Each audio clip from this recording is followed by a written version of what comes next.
In the past 3 years, more than 100 Tibetans are reported to have set themselves on fire, so-called self-immolation, to protest continuing Chinese rule and brutality. It's a disturbing trend in a country that's long embraced non-violent protest against China.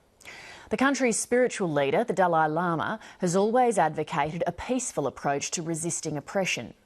But as China's power grows and the Dalai Lama ages, he's now 78, there are questions about whether his influence is waning. Even though the Dalai Lama is regularly in Australia, including this week, the Prime Minister, Julia Gillard, has never agreed to meet him.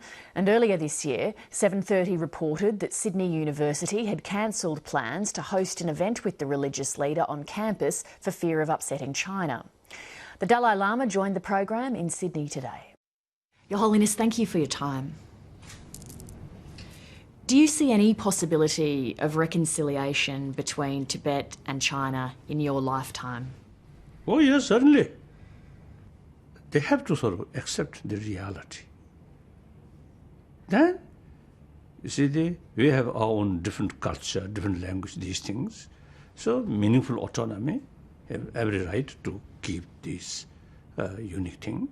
And meantime, remain within the people of China is our own interest. Tibet materially backward.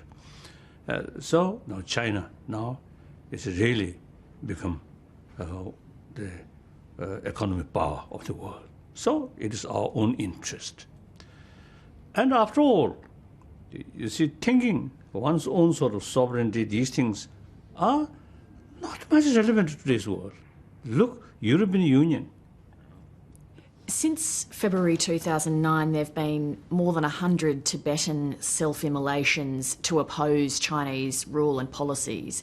Does that mean that Tibetans are losing patience with non-violence? No. I think the self-burning itself one practice of non-violence. These people, you see, they easily use bomb, explosive, more casualty people.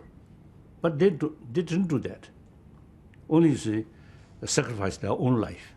So this also is a part of practice of non-violence. Given how important you have been in keeping attention on this issue, do you fear that the Chinese government is waiting for you to die so it can launch a hard crackdown on Tibet to try to put this issue to bed? Oh, some hardliners is thinking that way. But some, even hardliner, feel that while Dalai Lama, they are a little bit easier. If Dalai Lama no longer, then no one, no Tibetan, you see, can represent 6 million Tibetan. So do you think that the Tibetan people need to fear what will happen after your death in that case? Of course, Tibetan spirit will remain. The Dalai Lama institution lasts about 400 years or 600 years, like that. Then Buddhism, Tibetan nation, over 2,000 years. So in the future also, you see, without Dalai Lama, the Tibetan nation remain, Tibetan spirit remain. How do you interpret the Australian Prime Minister Julia Gillard declining to ever meet with you? Well, okay, no problem. My main concern is meeting with the public, because my main commitment, main interest is promotion of human value, human affection, compassion, and religious harmony. The Prime Minister, I think, not much relevant in this field. If I have some sort of political sort of agenda and ask Prime Minister, then Prime Minister sort of decline seeing me, then I feel disappointment. But I have nothing to ask her. You mentioned earlier China's economic influence is growing. Is it a risk for you that as China becomes more influential, politicians around the world are scared to meet with you because they don't want to offend China? Oh, no problem. No problem. I think real change comes from within Tibet, not from outside. Do you fear death? Unnecessary fear, death. Death is part of our life. And then also, Buddhism is one of the sort of spiritual tradition tradition. We accept life after life. So death means change our clothes. Clothes become old, then time to come change. So this body become old, and then time come take young body. When you look back over your life, you became the Dalai Lama not of your own will, it was involuntary.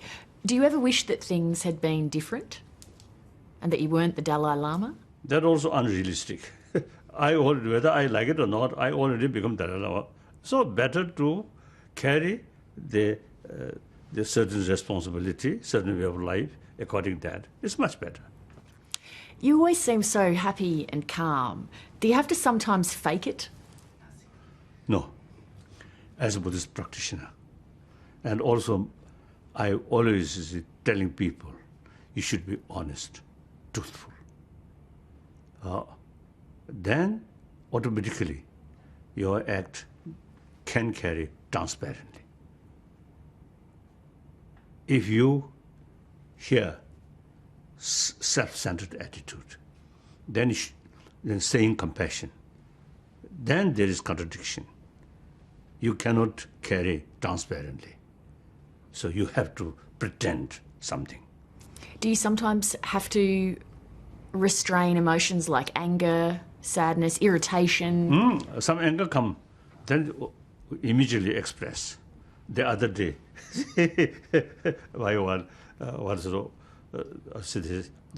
official, you see, he come a little bit late. So then I immediately express like that. As a human being. So anger also part of our mind. Irritation also part of our mind. But you can do. Anger come, go. Never keep in your sort of your inner world. Then create a lot of suspicion, a lot of distrust, a lot of negative things, more worry. Well, Your Holiness, I don't want to irritate you by taking up too much of your time, so thank you very much. Thank you.